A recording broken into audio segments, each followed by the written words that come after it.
السلام علیکم ورحمۃ اللہ وبرکاتہ۔ جناب محمد صداقت علی ضلع اوکاڑا تو مفتی صاحب ہوں اگے سوال ہے جی کہ صبح دیاں جڑیاں 4 رکعتاں 2 سنتاں 2 فرض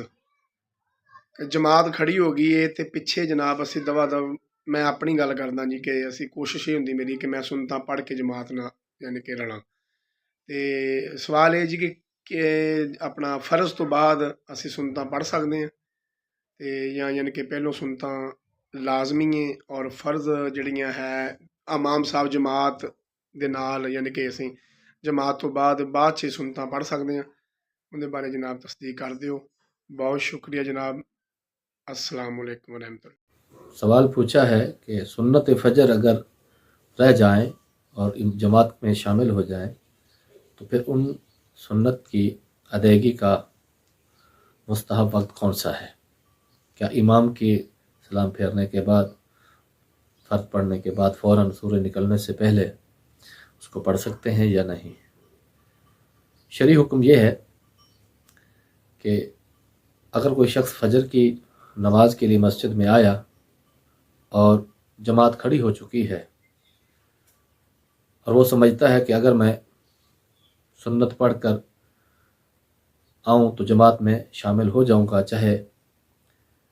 آخری تشہد اور قعدہ کے اندر ہی کیوں نہ ہو، تو پھر اس کے لیے حکم یہ ہے کہ وہ الگ ہو کر جماعت سے پیچھے مسجد سے باہر یا کسی کمرے کے اندر جو متصل ہے یا ایک ستون کے پیچھے کھڑے ہو کر 2 رکعت نماز سنت فجر ادا کرے اور اس کے بعد امام کے ساتھ جماعت میں شامل ہو جائے۔ اور اگر جو سمجھتا ہے کہ میں سنت فجر اگر ادا کروں گا تو امام سلام پھیر دے گا، میری جماعت نکل جائے گی، تو پھر کیونکہ جماعت کے ساتھ نماز پڑھنا واجب ہے، اس کے لیے حکم یہ ہے کہ اب وہ امام کے ساتھ جماعت میں شامل ہو جائے، سنت فجر جماعت سے پہلے پڑھنا چھوڑ دے، کیونکہ سنت پڑھتا ہے تو اس کی جماعت نکل جائے گی، تو جماعت واجب ہے، اس کو پا لے، اور پھر جب نماز فجر سے کے فرضوں سے فارغ ہو جائے تو پھر اس وقت فوراً نہ پڑھے، فوراً پڑھنا جائز نہیں ہے، بلکہ انتظار کرے۔ اگر اس کے پاس وقت موجود ہے تو وہ وہاں پر بیٹھا رہے، ذکر و اذکار کرتا رہے، قرآن کی تلاوت کرتا رہے، اور جب سورج طلوع ہو جائے اور طلوع ہونے کے بعد 20 منٹ گزر جائیں، مغرب وقت ختم ہو جائے، اس وقت سنت فجر ادا کر لے۔ یہ سنت فجر سورج نکلنے کے بعد پڑھنا امام اعظم کے شاگرد رشید امام محمد رحمۃ اللہ تعالی علیہ ان کا یہ مذہب ہے۔ ان کے نزدیک یہ سنت فجر قریب من الواجب ہے، اس لیے ان کی ادائیگی سورج نکلنے کے بعد ہوگی، جبکہ امام اعظم ابو حنیفہ رحمۃ اللہ علیہ فرماتے ہیں سنت فجر اگر رہ جائے تو ان کی قضا نہیں ہے، کیونکہ سنن اور نوافل کی قضا نہیں ہوتی۔ امام محمد رحمۃ اللہ علیہ فرماتے ہیں کہ یہ سنت فجر قریب من الواجب ہے، کیونکہ رسول اللہ صلی اللہ علیہ وآلہ وسلم کا ارشاد پاک ہے کہ سنت فجر تم ہرگز نہ چھوڑو، اگرچہ تم پر دشمن کے گھوڑے آ پڑے، یعنی کہ دشمن کے گھوڑے تمہیں روند بھی ڈالیں، مفہوم حدیث ہے، تب بھی تم سنت فجر نہ چھوڑو، اس کو ادا کرو۔ اور صحابہ کا معمول اور عمل بھی موجود ہے۔ کچھ صحابہ کرام جن کی جماعت میں شامل ہو گئے، سنت فجر نہ پڑھی، جیسے کہ حضرت عبداللہ بن عمر رضی اللہ تعالیٰ عنہ ہے، تو وہ نماز کے اندر شامل ہو گئے اور پھر وہاں پر بیٹھے رہے حتیٰ کہ سورج نکل آیا، سورج نکلنے کے بعد پھر 2 سنت ادا کی۔ اور دوسرے حضرت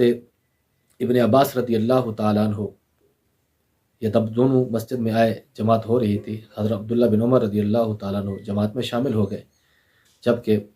حضرت عبداللہ بن عباس رضی اللہ تعالیٰ عنہ سائڈ پہ پیچھے ہو کر 2 سنت ادا کی اور پھر امام کے ساتھ شامل ہوئے، اور حضرت عبداللہ بن عمر رضی اللہ تعالیٰ عنہ نے امام کے سلام پھیرنے کے بعد وہاں پر بیٹھے رہے، سورج نکلنے کے بعد 2 رکعت نماز ادا کی۔ یہ تحاوی شریف کے اندر اس طرح کے اور بھی دلائل موجود ہیں کہ حضرت ابو ذر رضی اللہ تعالیٰ عنہ وہ مسجد میں تشریف لائے تو لوگ نماز پڑھ رہے تھے، تو آپ ایک کونے میں کھڑے ہو کر 2 سنت ادا کی اور پھر نماز میں جماعت میں شامل ہو گئے۔ اس طرح کی ایک اور حدیث پاک میں بھی ہے کہ صحابی رسول کا عمل ہے، حضرت عمر بن خطاب رضی اللہ تعالیٰ عنہ کے پاس جب لوگ حاضر ہوتے تو آپ نماز میں مصروف ہوتے، یعنی نماز پڑھ رہے ہوتے، مسجد میں ہوتے، تو آپ جو ملنے والے تھے وہ کونے میں کھڑے ہو کر، وہ صحابی رسول ہی ہیں، 2 رکعت نماز ادا کرتے اور پھر آپ کے ساتھ جماعت میں شامل ہو جاتے۔ اور اسی طرح حضرت حسن رضی اللہ تعالیٰ عنہ سے روایت ہے، وہ فرماتے ہیں کہ جب تم مسجد میں داخل ہو اور تم 2 رکعت نماز سنت نہ پڑھی ہو تو انہیں مسجد سے، امام جماعت سے الگ ہو کر تم 2 رکعت نماز پڑھ لو، پھر جماعت میں شامل ہو جاؤ۔ اب اس بات پر اجماع ہے کہ سنت فجر بہت زیادہ موقت ہے، اگر فرد میں شامل ہونے سے پہلے پڑھنے کا وقت مل جائے تو اس کو ضرور پڑھے اور اس کو چھوڑ نہ دے، اور اگرچہ اس کو تشہد میں شامل ہونے کا یقین ہو۔ اگر یقین ہے کہ میں جماعت میں شامل ہو جاؤں گا تو سنت پہلے پڑھ لے، اور اگر یقین نہیں ہے تو ہو سکتا ہے کہ سنتیں پڑھتے پڑھتے جماعت نہ نکل جائے تو پھر سنتیں چھوڑ دے اور پھر جماعت میں شامل ہو جائے، اور اگر وقت مل جائے، اس کے پاس وقت میسر ہے، جلدی میں نہیں ہے، تو پھر انتظار کرے مسجد میں، تو سورج نکلنے کے 20 منٹ کے بعد پڑھ لے۔ اگر اس کو جلدی ہے، گھر چلا جائے، تو گھر کام کاج وغیرہ کرنے کے بعد جب اس کو وقت مناسب ملے تو سورج نکلنے کے 20 منٹ کے بعد پڑھ لے، اور اگر اس کو وقت نہ ملے تو بھی گناہ گار نہیں ہوگا۔ لیکن سنت فجر یا کوئی بھی سنت مسلسل چھوڑنے اور اس کی عادت بنانے والا سخت گناہ گار ہوگا، اور شفاعت مصطفیٰ صلی اللہ علیہ وآلہ وسلم سے محروم بھی ہو سکتا ہے۔ واللہ تعالی اعلم بالصواب۔